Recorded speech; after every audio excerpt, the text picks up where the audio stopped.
Classical music is your genre. You are a seasoned tenor. Allan, what made you fall in love with this particular form of singing? Honestly, the recordings of the great singers like Maria Callas, Pavarotti. I was in the choir in high school.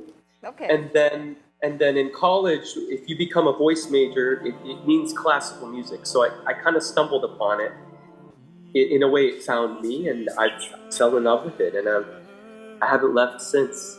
And then at what point, Allan, did you decide that, this is going to be what you're going to do for the rest of your life? This will be your profession? That's a good question. Well, I was an apprentice at several programs, particularly in Cincinnati with the opera, and just watching the seasoned performers from all over the world, from Europe, from Asia, perform. There's no art form like it. Opera is it's all the arts combined. It's dance, theater, singing. The rush it's unmatched in my humble opinion. I do a lot of new music as well. I'm singing a relatively new opera for Knoxville Opera coming up.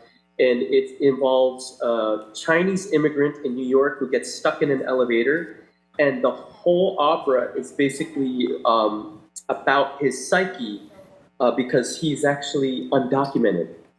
And it's a bit apropos if you know anything about our current politics. So he struggles with his, should I call the police? Should I not? Or should I just sit here in this elevator, And so I love how opera it's still new and it's still making waves in our society and shedding light on those things that we're too afraid to talk about. Allan, we're now showing a footage of the most Filipino thing I've ever seen in my life. Which is you're at, it looks like a family gathering and pinapakanta ka. Allan, I hope the titas gave you money for this. Is this your family? No, actually, it's a family friend in Virginia. Okay. That actually makes more sense. Yeah, diba? Like, invite the singer. Okay, kanta ka na. Yeah, no, this is so Pinoy. Like, that's why I said in the post, if you were ever invited to a Filipino party, you absolutely have to go because it's gonna be singing, dancing. You have to go because you never know that you're gonna have a world-class tenor performing in your friend's house. That is insane.